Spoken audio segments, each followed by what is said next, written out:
Just before you go, I'm wondering if Nationwide would ask the Prime Minister Come how on, is it Dayton. that he can explain how other people got riches, Yes, man. but he's unable to explain his own riches according to the Integrity Commission. Same, sir.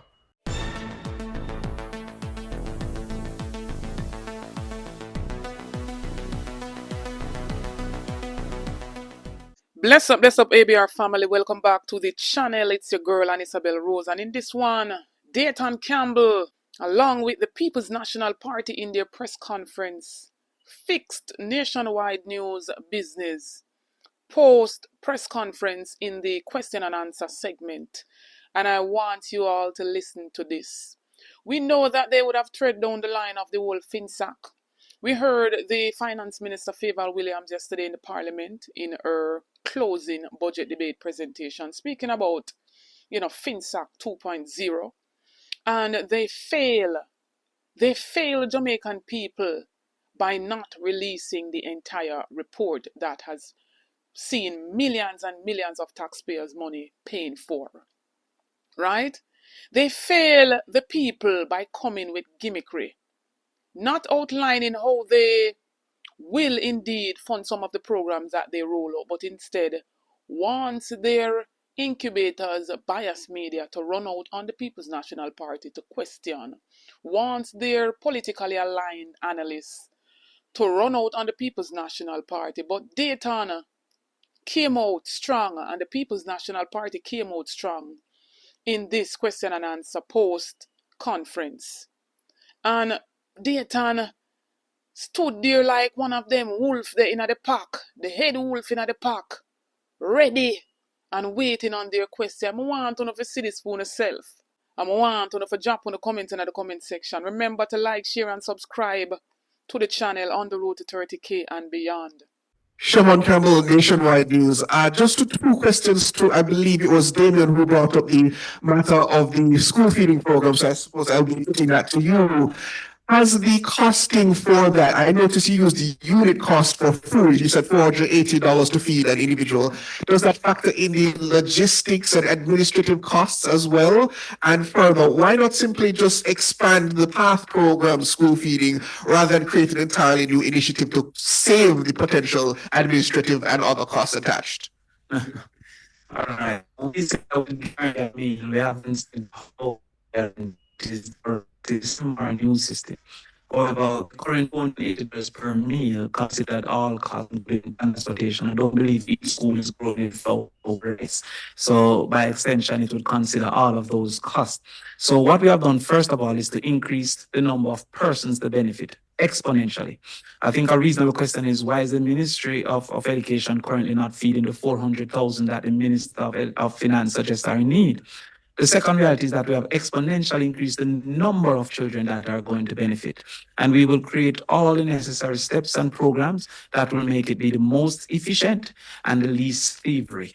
We know, as a matter of reminder to the nation, that the government of Jamaica had many who participated in the robbery of nutritional products, which is a school feeding program for our children. So what we have seen, first of all, is discrimination, where PATH program children are being put in a different line, having a different food, and feeling as if they are inadequate as people. We'll end that with immediate effect by having a nutritious meal of the same type to all our children that are going to be available. So is it going to be an expansion of this current strategy? We'll have to review all the systems that they have in place. We may have a different strategy. What we know is that it will be better, it will be further, and it will be more inefficient and much more nutritious. I can guarantee that as well.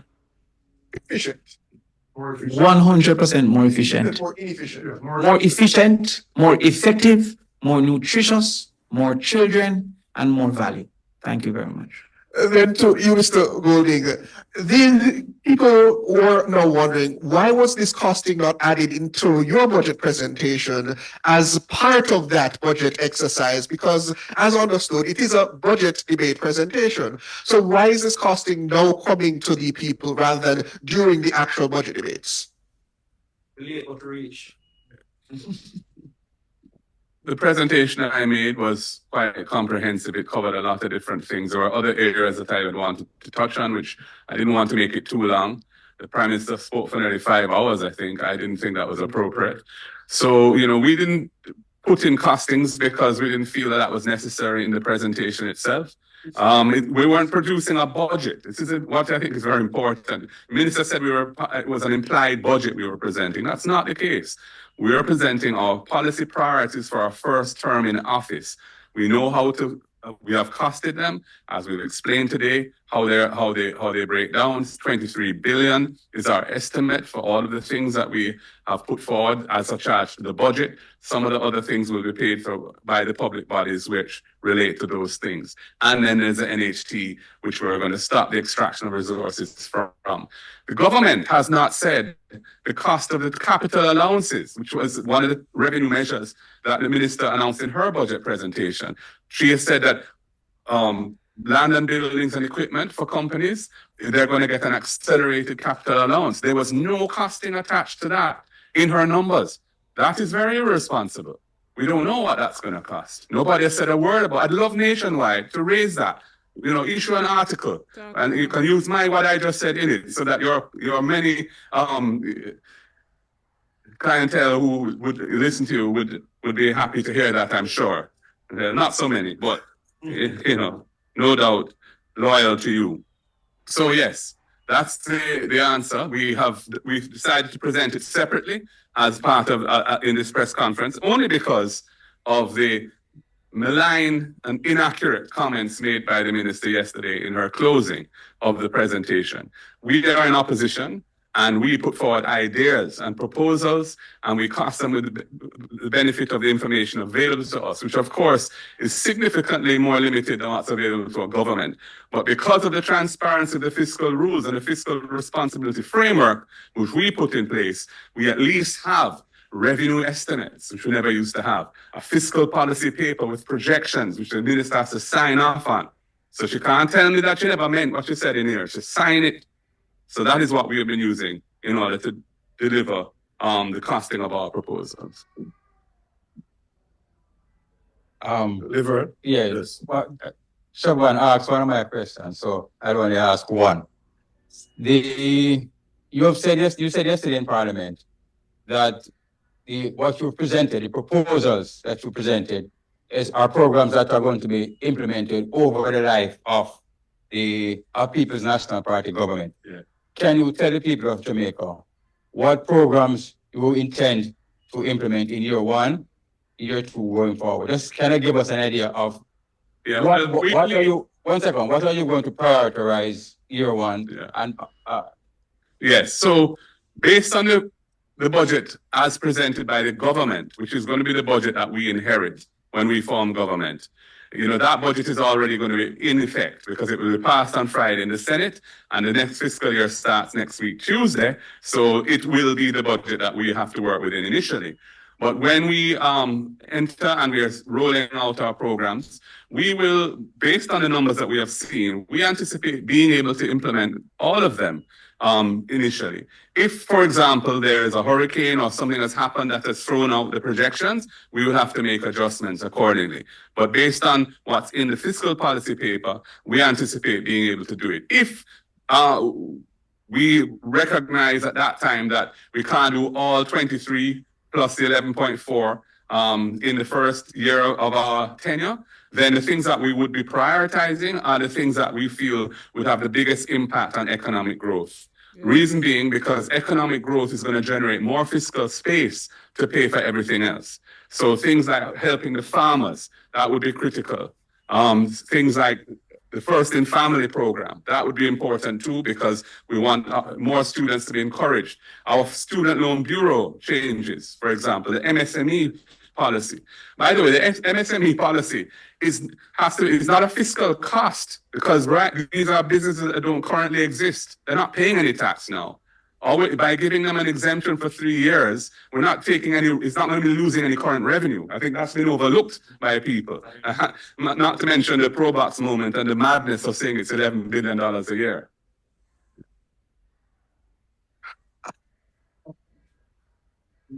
Okay. So, Mr. Golding, just to follow up on that question asked, then you pointed out that obviously your priorities will not be the same as the government currently in power, and certainly there's things that you don't have access to in terms of information, but clearly you should, as you see in opposition, see areas where the government has put their priorities that you feel can be deprioritized to implement your programs. What would be those areas? I don't want to comment on that now because we have to look at every line item when we come into office carefully.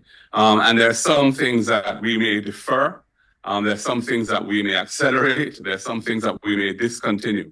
And I don't want to attempt to foreshadow that yet, but I'm confident that we can find the 6.4% of the 360 billion to pay for what we have come up with. And as I said, based on the fiscal policy paper, that doesn't even seem like it's going to be necessary anyway. Analyst from me, the Prime Minister and the Finance Minister hammered home this matter of what FinSAC did in terms of the impact on the country's debt and your potential role in that debacle in the 1990s. Do you accept that narrative as put forward? And do you feel that FinSAC, as it played out in the 1990s, was damaging to the Jamaican economy? What has been a real waste of expenditure is over $100 million that the government spent on a commission of inquiry, which has not delivered a report. That's a scandal. Over $100 million spent on getting the facts as to what took place, and they have not published a report. FinSAC ensured that in a crisis in the financial sector, depositors didn't lose any money. Pensioners didn't lose any money. Persons who had insurance didn't lose any money. That was the purpose of FinSAC. And yes, it cost the country quite a lot of money, and we took time to work our way out of that. We're now at 68% debt to GDP ratio. That era is long gone. I had no role in FinSAC whatsoever. I was in the private sector there. I was an attorney at law, and I was involved in business as well. So, that was an environment we all had to navigate who were in the sector at that time, and we did it skillfully enough that we never had to ask FinSAC for any support. Thank you. Yeah, one final question. William, just before you go, I'm wondering if Nationwide would ask the Prime Minister Come how on, is it Dayton. that he can explain how other people got riches, Yes, man. but he's unable to explain his own riches according to the Integrity Commission. Same, sir. And so mainstream media has failed, especially the JLP FM has failed miserably to question the Prime Minister who exhausted the nation with a 5 hours and counting long budget presentation speech. And he didn't address critical issues such as the whole Cuban saga, as well as his uncertified statutory declaration that's climbing over 4 years now. And this whole cloud hanging over his head and 7 other members of parliament who are said to be under investigation for illicit enrichment. But they want to come and speak about FinSAC that happened in the early 90s that was caused by their mismanagement of the Jamaica Labour Party in the 80s. He did not come out and speak on the SSL saga, which I believe that is the FinSAC 2.0. Or should I say that is the meltdown 2.0, when they gave license to a man that should have never gotten a financial license to run any farm or business and hold anybody money. Without further ado, ABR family, drop on the comments. Tell me what you think. Dayton Campbell, I salute you. Talk up in the comment section, ABR family. Don't forget to like, share, and subscribe to the channel. Stay tuned for more videos. Stay tuned for more updates. Big up on yourself every time.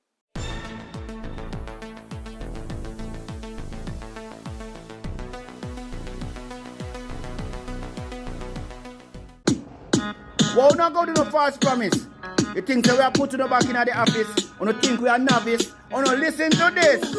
Alright, yes, we are going to vote them out, cause them not see we when we hungry. Vote them out from Kingston to country. Vote them out and we are tell them promptly. Look how the whole of them are on we will listen. Vote them out, cause them not see we when we hungry. Vote them out from Kingston to country. Vote them out and we are tell them promptly. Oh, what the whole of them are on we. Argument done, time has come.